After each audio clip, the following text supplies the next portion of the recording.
All right. Okay, drawing pictures. Okay, drawing picture. Here's all you need to draw. Hockey puck, Isabel. Okay, there's Isabel. She pushed the hockey puck. Okay, and what do we know? We know mu is equal to 0.31. And our initial velocity is what? 6.5 meters per second. And it's going to coast, and the final velocity is 0 meters per second. And we're interested in the distance. Now, since we're talking about net force, is there stuff we can draw on the hockey puck?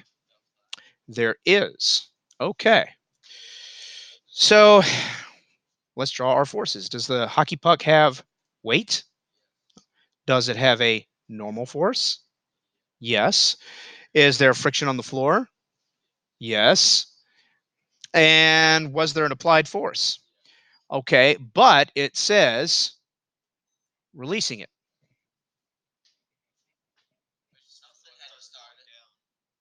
It says releasing it. So now it has momentum. So what force, what applied force is there? There isn't an applied force anymore. So if we write our net force here, if we take inventory of all our forces, if we said, well, applied force, normal force, weight, force of friction, wouldn't these two cancel each other out? Yes, they would. Is there an applied force anymore? Released? Nope. Zero. So what's left?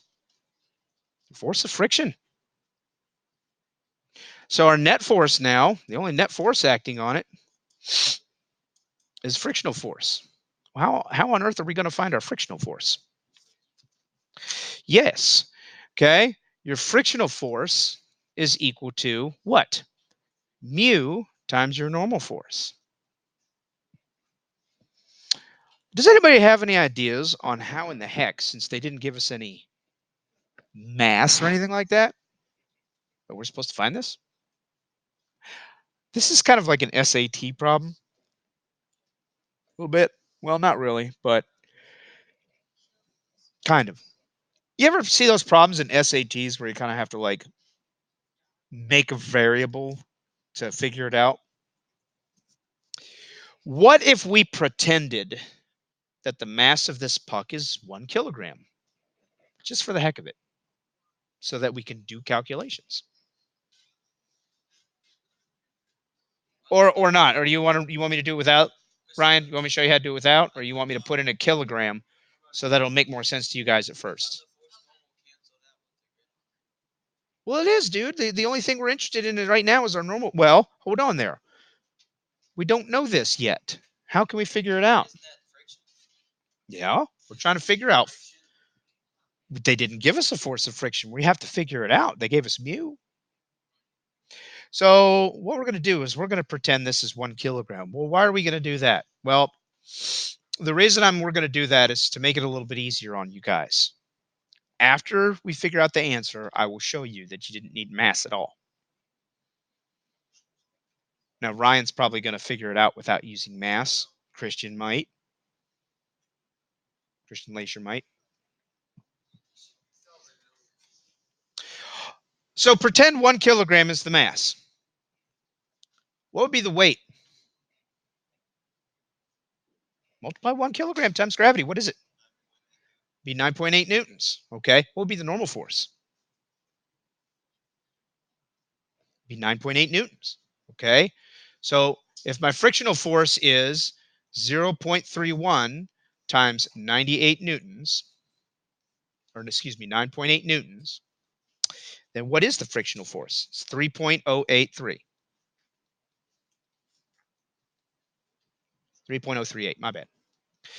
Now, you will find, Logan, you can use whatever mass you want to in this problem. You're still going to get that. You're still going to get a relative, not this number, but you're still going to get Same ratio. All right. So if the mass of the puck is 1 kilogram, we need to know the acceleration of the puck, negative 3.038 newtons. All right, what's my net acceleration? Well, it's 3.03 or 3.04 meters per second squared. What I was saying, Logan, is no matter what mass you start out and pretend the puck is, you're going to get an acceleration of 3.04 meters per second squared. Period. No, you could experiment with every possible mass you want, and you'll get an acceleration of 3.04 meters per second squared. We're almost there. Okay, I'm pretending the mass is 1 kilogram for you guys. We did. We multiplied it by gravity. That's where we got all these numbers from. Okay, these are a bunch of pretend numbers. Now, Sally, is there an equation from your past that we used to use when we did projectiles and things that were moving and velocities? We can find that. There is. So I don't have any time here. I don't have any time data. How am I going to find this? Go look on page 155. Tell me what equation I can use.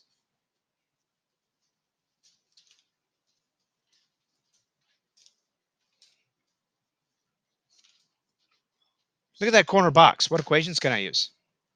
What can I use? I'm going to solve for delta D. What can I use? Huh? How about final velocity squared equals initial velocity squared plus 2 times acceleration times your change in distance? How about that? Can we use that? We can. What's the final velocity? 0. What was the initial velocity? They give us that? 6.5. Okay, here we go. Negative 6.5 meters per second. And then square that. Sorry, that should be meters per second squared. Divided by 2 times this acceleration right here, 3.04 meters per second squared. And you get your change in distance. All right. Calculate 6.5 square divided by this stuff on the bottom. Sorry, that's a negative number. And you guys get about like what, 6.9 or 7 meters? All right, go ahead and calculate that and tell me what you get.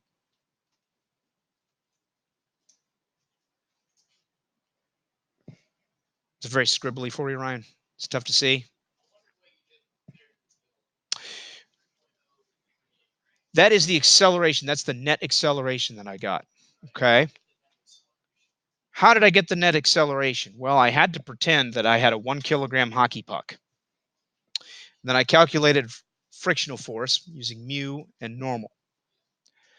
Once I calculated that, okay, that was equal to my net force. Well, I have to find net acceleration. So if my frictional force is negative 3.038 and I divide it by a kilogram, I get 3.04 meters per second squared. Yes, but it doesn't matter. You could weigh 1 billion kilograms. You're still going to accelerate at 3.04 meters per second squared. Because you know what happens? If you weigh 1 billion kilograms, guess what gets bigger? The normal force. Yes. Yes.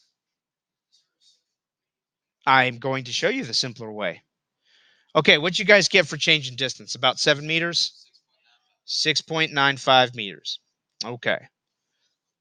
All righty. Now, is you ready for the simpler way, Greenie? Ryan, you ready for the simpler way? You sure? All right, dudes.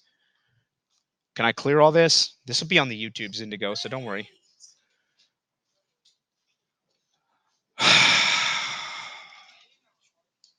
I'm recording right now, guys.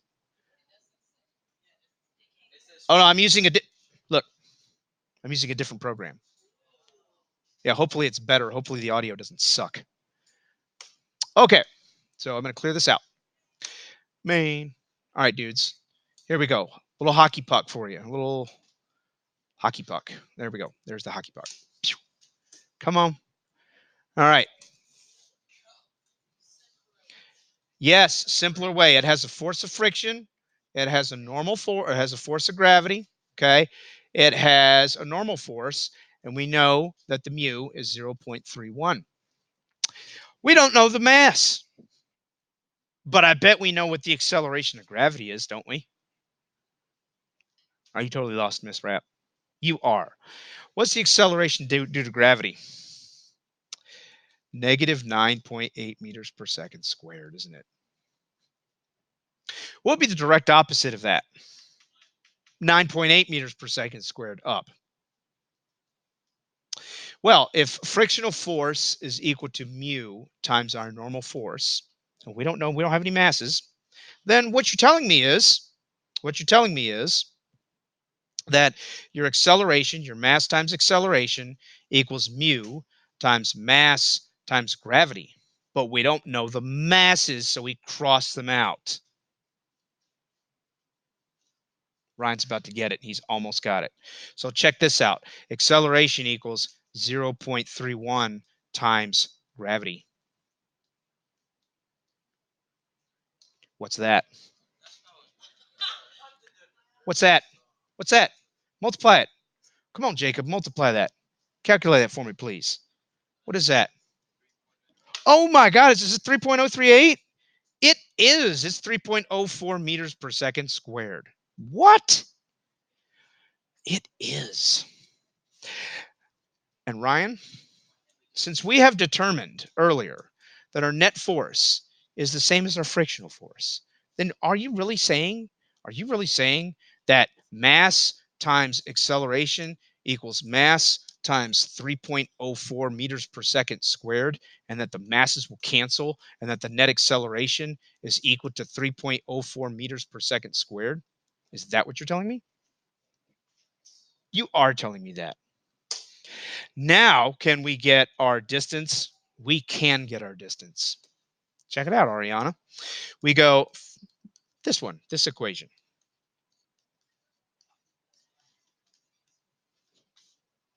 Do we have enough for that, Ryan? We did. That was 0. This was 6.5, and your change of distance was 6.95 meters. So I showed you the way where you just plugged in an imaginary mass, and then the second way was you didn't use the mass at all. That's why it's a challenge problem. Okay, Chris Parham? You didn't like that at all, did you, Chris Parham? Shrug shoulders. Christian Latner, did you pay attention to any of that? Okay. Questions? You hated that? Logan, did you hate that? Logan? No, no, Logan. No, Logan. That would have been too easy, man. I just wanted to get that one on the YouTubes. That's why I started with the hardest one. But look, dudes. Okay. Now I want you to do 25. Okay. It's done very similar to what we just did, except this time they give you a mass, Ryan. So it's a little bit easier to deal with. It wasn't, but essentially it's done the same way we just did the challenge problem. Okay. And make sure you draw a car and a tree branch. All right, let me stop.